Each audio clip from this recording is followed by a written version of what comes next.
How's it going, everybody?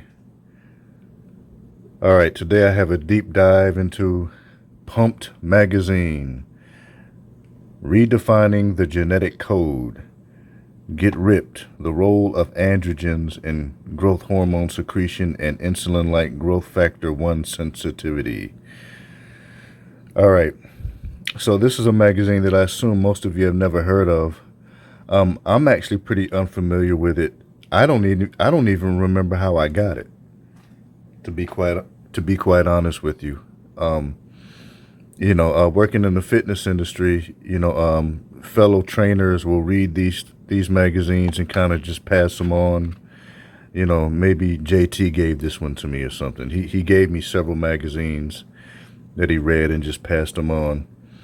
So maybe that's how I got it. Don't remember. But this is from summer 2003, and as you can see, it's the fourth issue. www.pumpedmag.com.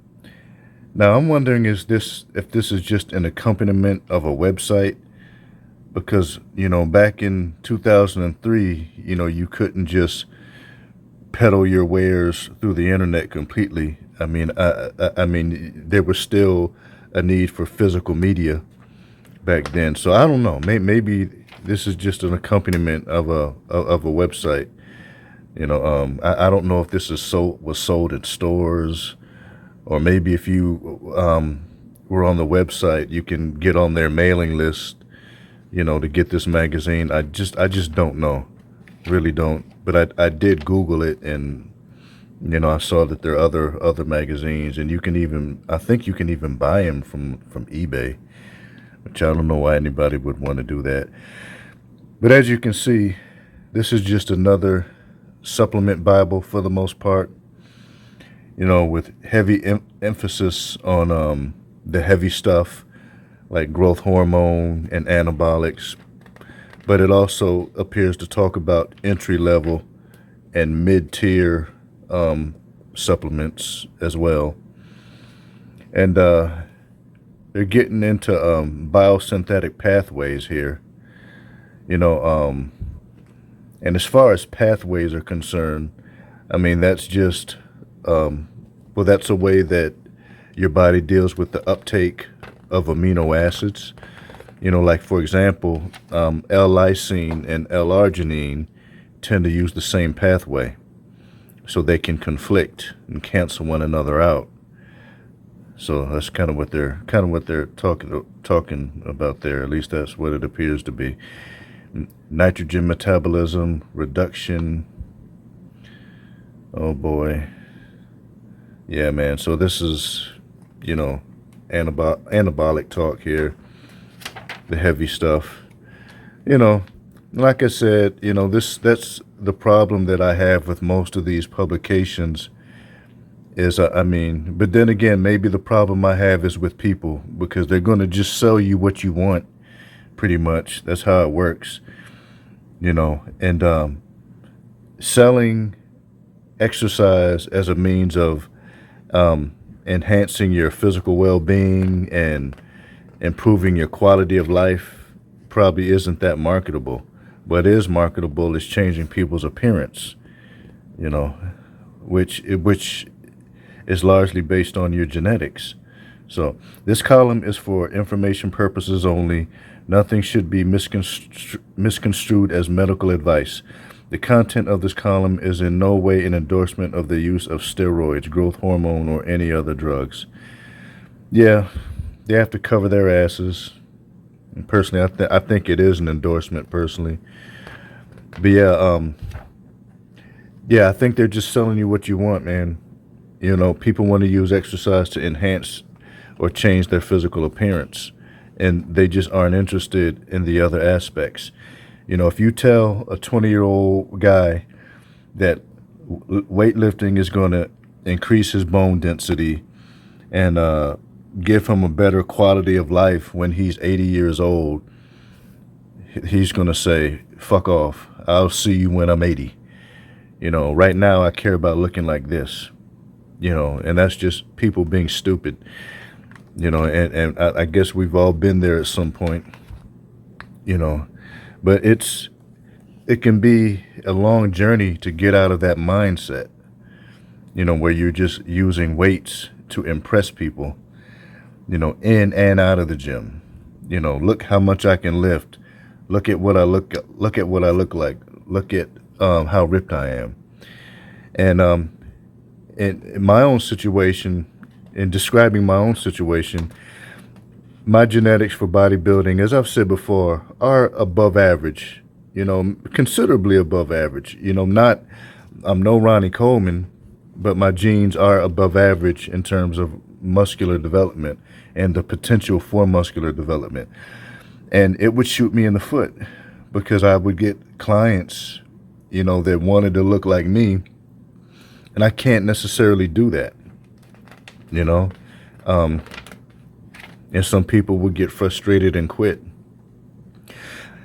I trained a guy once who was pear-shaped, and I know I must have mentioned this before at some point, but I trained a guy once who was pear-shaped, and what are you going to do when you're pear-shaped? That means that you have narrow shoulders and wide hips. There's nothing you can do about that. Gluconeogenesis. From a scientific perspective, that's a beautiful word, because the body that's gluconeogenesis is your body's ability to produce glucose from non-carbohydrate sources like amino acids. But back to the pear-shaped guy, there's nothing you can do about that. I mean, what are you going to do? Have surgery and have your hips cut, have the bones shaved down so that your hips are more narrow? As far as I know, there's no surgery that can change wide hips. But the guy was pear-shaped, and he did about 10 sessions and got frustrated and quit. And I remember him telling me that he'll go home and just lose some weight and then come back when he can see more results, which was like the stupidest shit I'd ever heard. It was so dumb.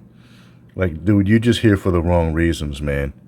And all this crap about seeing more results, man, you are seeing results. They just aren't the results that you want to see, because he wants to be the hottest guy at the nightclub. I'm sorry, that's just not going to happen if you're pear-shaped, and it's just, it is what it is. And I do think that these publications perpetuate that type of thinking, but even if you don't end up, with abs like this chick has here, you're still getting results. You are still getting results. Trust me. Get ripped. The role of androgens in growth hormone secretion and insulin-like growth factor 1 sensitivity. So yeah, this magazine might be similar to Muscular Development, where they get really heavy into anabolics or steroids and growth hormone. They really talk about it plain as day, about the anabolic stuff. As you can see here, anabolic infusion, new orally active steroidal technology now legally available. Anabolic activator. Yeah. So, yeah, this is a supplement Bible, man. And again, leave it in the comments if you're familiar with this magazine. This may be the only one I have. If I had more, I think it may be one more, but I think this may be the only one. I'm not exactly sure. And again, I don't even remember how I got it. Somebody just passed it along to me. But yeah, this is one of the shorter deep dives because this magazine is really short. So it is what it is, man. This is the fitness industry. But to this day, we're still shooting ourselves in the foot by selling this. But then again, maybe it's the people that are shooting themselves in the foot, because, I mean, if this is what you want, this is what they'll sell you. But there are other aspects that you need to be more interested in, because they will become a factor as you age. So I hope you enjoyed this video. Please click like if you liked it. Consider subscribing. leave a comment below, maybe even share. And I will be back with more videos on the fitness industry, personal training, and strength training in general. PLA Mind and Body Works signing out. Thank you for watching. Bye-bye.